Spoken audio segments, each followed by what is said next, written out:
Hello everyone, welcome to NetWiz YouTube channel. Today I continue with my Noti series of videos and we're going to be looking at a very interesting topology with single IP routing, and I will explain what I mean by that. As usual, before we continue, a quick disclaimer: we're not doing it because we are learning something potentially useful, but just for fun and curiosity. So I've got this very interesting topology with two end hosts, host 1 and host 2, and 5 routers in between. And all the IP addresses that are configured at the moment you see now on the screen. So routers B, C, and D only have loopback 1 interfaces configured with a /32 address, and routers A and E have loopback interface and interfaces E01, which are facing towards the client host, configured with IP addresses. Now, do you think it's possible to achieve IP reachability between host 1 and host 2 without introducing any new IP addresses in this topology? Well, let's have a look and try. So what I'm going to do first is make sure that we've got IP addresses configured on host 1 and 2, and that they have got their default routing set up correctly.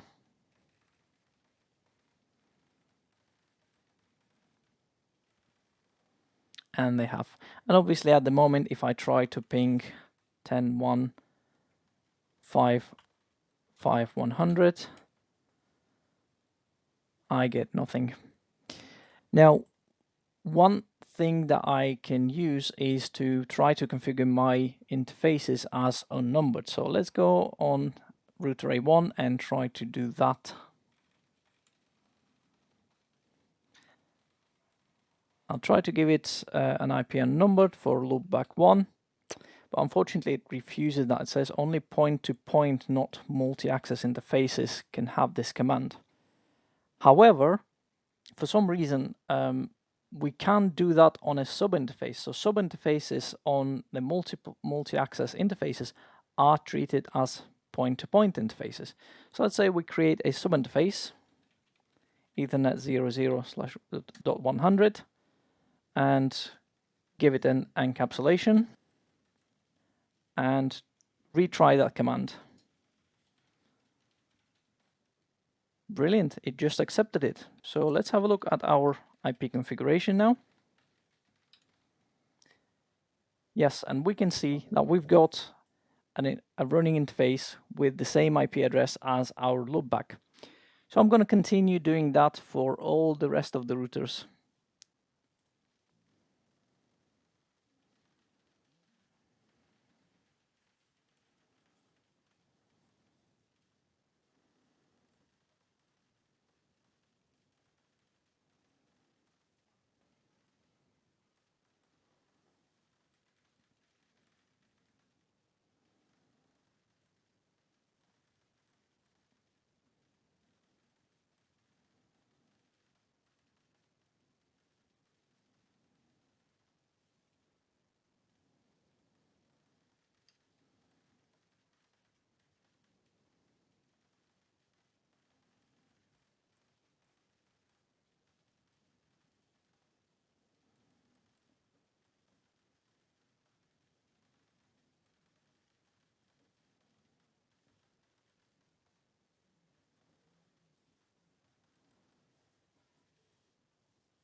I'm too fast to hit the enter.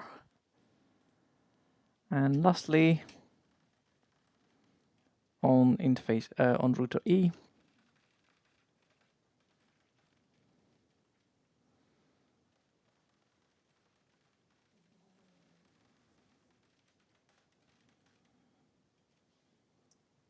okay, so we should have all the interfaces now configured, and let's check on router C. Yes, indeed, we can see that we've got 3 interfaces now configured with the same IP address. Now what happens if we try to ping our neighbors? Let's say I try to ping router C on 1112. And of course we're unable to ping it because we don't have any routing. So we need a dynamic routing protocol to be used on these routers to exchange those routes between them. But we are limited in this situation because we cannot use, for example, OSPF or EIGRP protocols, because to use these protocols, the neighboring routers must share a subnet, and our routers don't share the subnet. But something more simple like RIP we can use, because RIP doesn't care. RIP doesn't build adjacencies. All it does is just spits out its routes out of all its interfaces. So let's go with RIP and see if that works.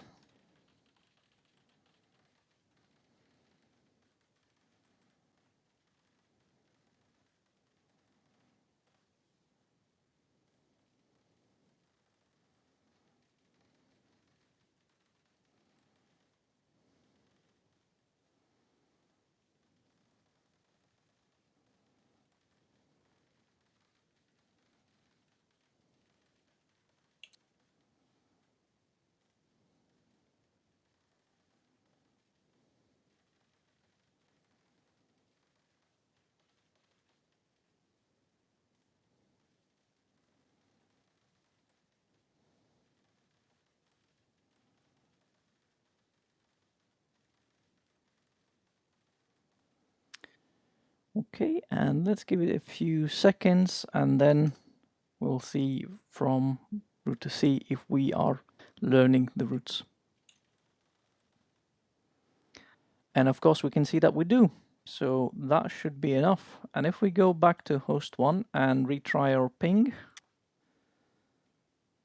we still haven't got it. So what happens if we try to trace it? Right, so router 1, so router A doesn't have the routes yet. Let's have a look why.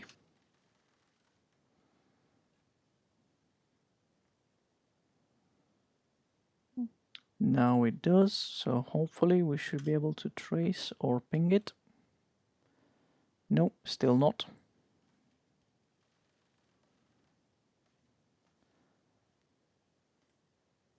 That is because I'm pinging the wrong IP address.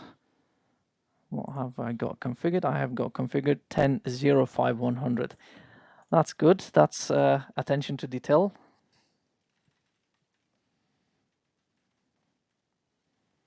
And the correct address, of course, we can ping. But this is Sergey at his best for you guys. So, right. So we got a nice trace now with nice string of only loopback IP addresses in this trace. And that's everything for today. That was another naughty video, and of course more to come if I can get my head around IP addressing. Thank you very much. Until next time.